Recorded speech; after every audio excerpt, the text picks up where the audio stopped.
Triggers are subtle nudges from God telling you you still need to work on this. This is where you will elevate. A lot of people trying to avoid triggers. And in the past, I think I also mentioned to avoid triggers. But when I really think about it and sit with the truth, triggers are nothing but signs telling you where you need to heal, what you need to work on. Because you wouldn't be triggered by something that is not on your path, something that is not, I would say, in your path of growth. So if you're still triggered, let's say, by your ex partner, whatever they've done, and you keep ruminating, these triggers just showing you that there is healing to be had. Of course, it sounds, of course, like, yeah, I need to heal.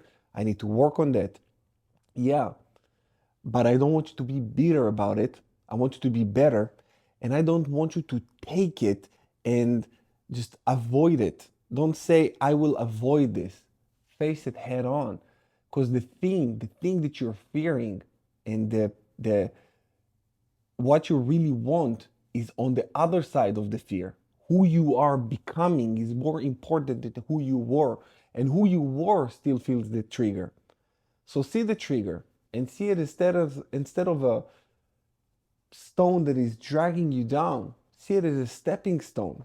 See it as something that is good for you. See it as something that is telling you and pushing you and signaling to you, this is what I need. And this is not what you want. Nobody wants to be triggered. Because even the word trigger, I don't even like this word anymore.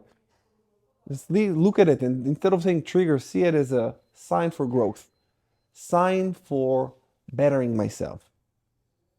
This happened and it made me feel this itch in my heart, this twist in my belly, and it tells me, it shows me, it shows me what's still bothering me. And you ask yourself, why is it bothering me? What can I do about it? How can I move past that? How can I internalize, digest it, and truly process that in the best possible way? So when I see it again, it doesn't trip me anymore. And you do it by sitting with it. So when you have a trigger or a sign for growth, sit with it. Sit with it. Just be with it and say to yourself, okay, now what? Let's sit, let's see. And I would even say, you know what? Take all everything that's triggering you and face it head on. Let it. Allow that. You already know that in order for you to overcome any type of fear, the best way to overcome fears is to face them head on. If you have a fear of heights, guess what you need to do? Climb to the top of the mountain. If you have a fear of, I don't know, spiders, be in a room full of spiders, whatever that might be, because you know when you push yourself to the extreme, when you have a certain fear, something happens when it breaks the fear. It breaks it because you see that you exposed yourself to this fear at the highest degree and it's no longer getting a hold of you. It works the same with triggers because you are exposing yourself to it, you let it hit you, and this is how you let it heal you. You get me? You let it hit you, and this is how you let it heal you. Once you let it hit you and it starts to heal you, you will no longer be afraid of it. You will no longer need to bypass it. Sometimes even people say, I cannot, I'm very triggered by my ex partner's social media. I can't watch it, it triggers me. Sometimes I'm telling to my clients, but you need to be brave and strong and you need the correct guidance to do that. Sometimes you will go on a downward spiral if you don't have the right correct if you don't have the right guidance.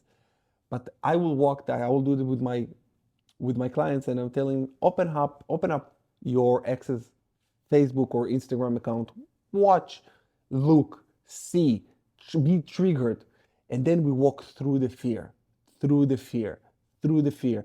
And you need to do it in a very controlled way. By the way, when I'm saying it, just understand it needs to be controlled. You need to make sure that it's not fresh after the breakup.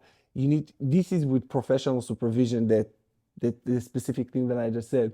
But when you understand how to dive into a trigger and dismantle it, it doesn't have a hold of you. This is why I'm offering you to work with me one on one so I can help you manage that correctly. And if you have some kind of fear, I am showing you the fear. I let the fear hit you while I'm holding your hand and you understand that it's okay to let go of the fear. We have people like me and other coaches that guide you, because we've been there, we've done that, we faced that. And if you haven't watched my documentary, check the link in the description below. You will see where I was just a couple of years ago, like 2 years ago, even less, I think. I was a shell of a person. I needed to go through the pain. I needed to face it, and I needed to pray daily to God to help me and just deliver me from this pain. And if you need guidance, I'm here to hold your hand, my brother or my sister. By the way, with women, my wife will take care of you. She will work with you. She'll do tremendous, amazing work with you. I work now with men to help them and to guide them, because I believe that men help better for men, females will help better for females, because you know how it feels like as a man, the ego that is being dragged to the mud, the triggers that it's hard for you to even conceive that it's happening to you. And men, it's hard for us to cry sometimes. And I cried in my documentary, and you can see it. So I know men do cry, and that's okay for a man to cry. It's okay. You need to cry. You need to let it out. Crying is an emotional throw up. You know how you throw up and you feel so good after? You feel it sucks at the middle, but after that it feels so good. You feel clean. So it's the same. Crying, it's an emotional throw up where you, after a good cry, you feel so good. So men, don't be afraid to cry. It's all good. It doesn't make you weak. It's actually make you stronger. It's strengthening you. And whoever tells you that men don't cry is not a man. A real man knows that you can cry, you can dust yourself off and pick yourself up again. This is just how it goes. So whenever you're experiencing triggers, or like I said, that things that God is pushing you to show you where you need to heal, where you need to grow, He wants you to feel it. He wants you to face it head on.